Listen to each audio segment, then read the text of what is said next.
Hey, this is Mike Lindsay from Vital MX, and we are out here today testing with the guys from Yoshimura. We actually had a really cool opportunity to help them finalize the production spec for the upcoming RS-12 exhaust system for the factory edition KTM 250SXF, which will roll into the 23 model. So myself and Jacob Hayes ran through a few final parts for this to kind of help them clear it up, and it was really fun to go through that experience. They put a lot of work into these things with the knowledge they have, dyno testing stuff they know that works, but putting it on the track is always a little different. Most of the people probably won't know exactly what we're talking about because we have numbers on our heads of which one we ran through, but just to kind of give people a broad sense, we mostly tested the inserts that go at the end, which changes the back pressure and a lot of stuff. Were you surprised even on 250F how much of a difference all those make? I was. I've always taken the insert out on any pipe that I've gotten. Maybe some people out there have done the same. So I was really interested to see what the difference was in a number of inserts today. So we started out with the stock pipe, just got a good feel for the motorcycle with the track and things like that. And then I worked my way through the three inserts that they had to offer. For me, I picked a very aggressive one. I couldn't believe how livened up the motorcycle felt, just off of the bottom end all the way to the mid, and then from the mid to the top. I told you that it almost felt like I had a race gas and ignition on there. And I was mind blown with the difference between each one. The second one that I tried was a little flat. I kind of almost had to time my shifts a little bit.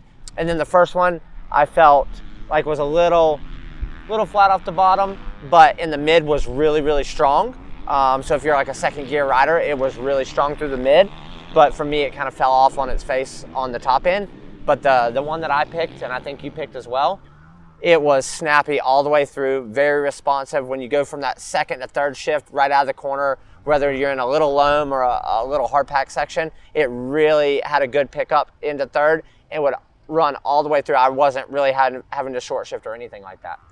So for me, the stock KTM 250SX, if you guys checked out our first impressions, please do. It'll give you a little more background or a longer version of what I'm about to say. This motor compared to the outgoing engine, a lot more mid-range, has a bit of a dead spot off the bottom. It is more exciting than the old bike, but the old bike was linear and easier to ride. I feel like this one has a lot more punch in a kind of middle to top area, but it kind of revs through the power quicker. It doesn't feel as clean on either end. And to like what Jacob said, is it's something I've always really appreciated about Yoshimura products is I feel like there's just a lot of effort into the point you put it on. It makes the bike feel a lot more crisp than even the stock setup that was developed for the bike is. Like I said, running through the inserts, we had options that push the power to very aggressive off the bottom, very flat up top. We had stuff that was really, really punchy, but kind of had dead initial. I said the same insert that you did was the most broad, like character, your best initial connection. So it had better roll from initial to mid. And to me, it also had not really like the KTM pulls far, but I feel like the stock bike hits the limiter kind of weird. Like it gets into it really aggressively. I felt like the Yoshis draw into the limiter better. Like the insert that me and you chose, I felt like it drifted into the limiter better. It didn't have as much consequence. It's kind of funny with you being such an aggressive guy, you would think, oh, like the most open, wide open is going to be the best. I rode that one and it had certain aspects to the mid-range I liked. It was really exciting, but it was kind of initially. And I thought that was the one you were going to pick because naturally, you know, top level pro, come in. It was nice to see that, no, just because you're really fast doesn't mean you should just run the most wide open setup. Like there's a reason for these things.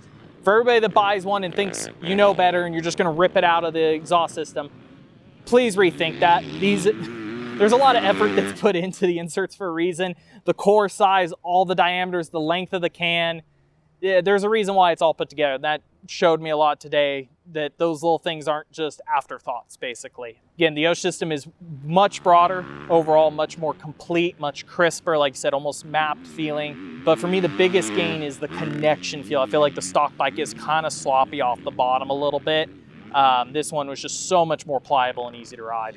I personally loved how well the motorcycle actually handled with the exhaust. Not only just the power benefit, but I think we've talked about this in the past, that with that little bit of added punch off the bottom and that good pull and acceleration to the mid and top, really calms the chassis down, doesn't allow the bike to kind of dance underneath you quite as much. And as you drive into the corner, you just really feel kind of a little bit more settled on the motorcycle. So for me, the pipe was a great addition to the KTM.